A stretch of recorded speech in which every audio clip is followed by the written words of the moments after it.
अरे भाग्यवान, मेरे जूते कहाँ रखे हैं? मुझे बाहर जाने में देर हो रही है। तभी मालती कमरे में आती है। ये रहे आपकी जूते। मैं इन्हें साफ करने के लिए ले गई थी। अरे वाह, तुम कितनी समझदार हो।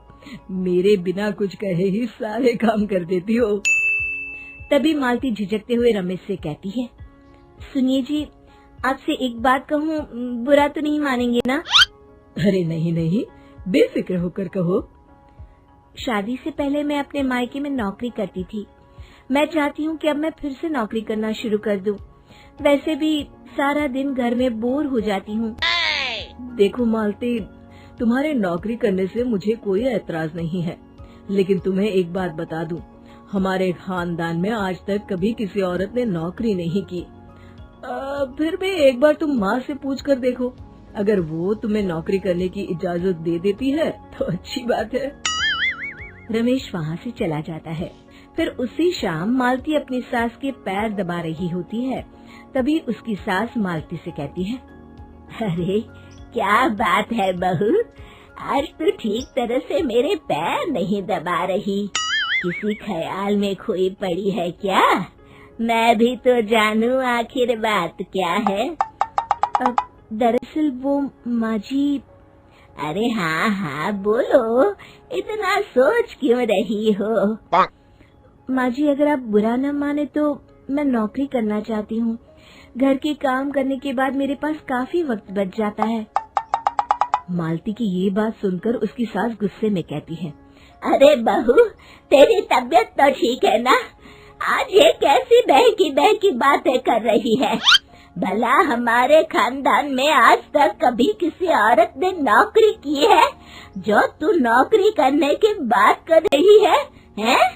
अरे बहू, तू क्या रिश्तेदारी में हमारी नाक कटाना चाहती है?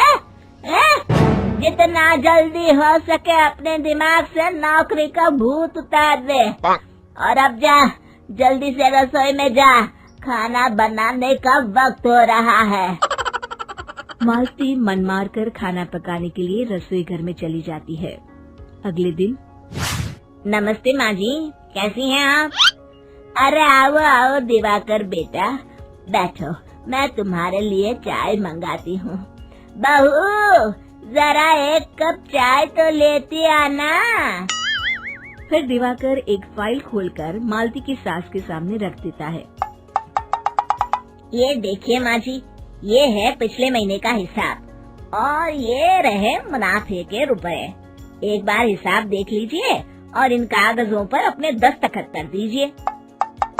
अरे दिवाकर बेटा, मैंने भला आज तक कभी तेरा हिसाब देखा है जो अब देखूंगी? ला बता, कहाँ दस्तखत करूं? तभी मालती चाय लेकर वहाँ आ जाती है और अपनी सास को बिना कागजातों को पढ़े इस तरह लापरवाही से दस्तखत करते हुए देखकर हैरान रह जाती है। अच्छा माँ जी, अब मैं चलता हूँ, फैक्ट्री में बहुत काम है। फिर दिवाकर वहाँ से चला जाता है। कुछ दिनों बाद मालती बाजार में कुछ सामान खरीद रही होती है। तभी एक बूढ़ा आदमी उसे आवाज देता है, अरे मालती बेटी, कैसी हो? मुझे पहचाना? मैं तुम्हारी कंपनी में मुनीम का काम करता हूँ।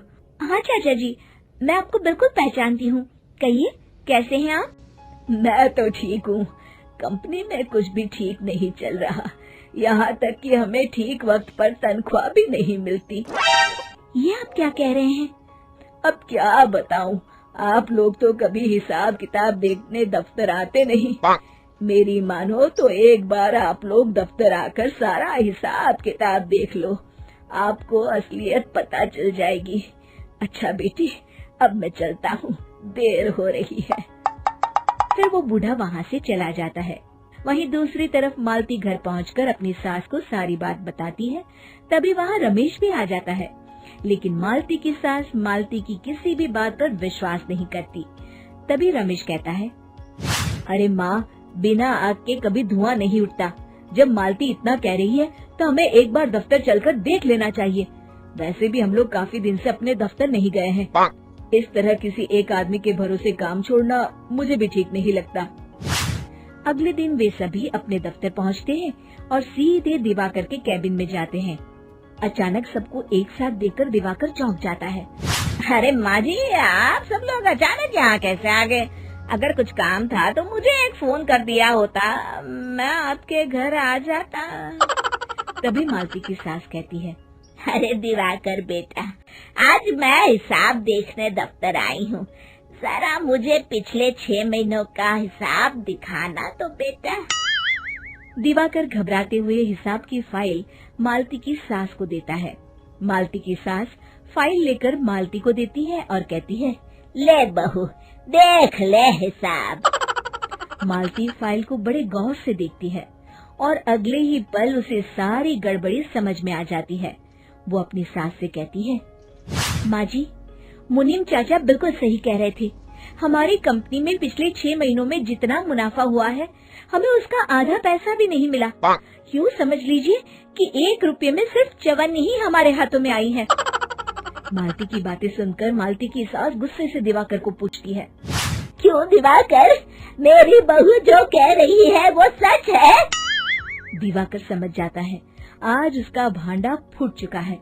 वो गिड़गिड़ाते हुए कहता है, मुझे माफ कर दीजिए माँ जी, मैं पैसों के लालच में अंधा हो गया था। अरे वाह दिवाकर, तू तो 1 नंबर का चोर निकला। इतने दिनों से मैं तुझ पर आंख बंद करके भरोसा करती रही और तू मुझे ही चुना लगाता रहा। अभी के अभी निकल यहाँ से और दोबारा अपनी शक्ल मत दिखाना। दिवाकर वहाँ से भाग जाता है। मालती की सास मालती को शाबाशी देते हुए कहती है, बहू, आज मैं समझ गई कि पढ़ाई लिखाई हमारी जिंदगी में कितनी जरूरी है। मैं बहुत किस्मत वाली हूँ जो मुझे तुझ जैसी बहू मिली है। शिक्षा, पढ़ाई लिखाई का इस्तेमाल सही जगह करके हम दुनिया में बहुत कुछ बदल सकते हैं।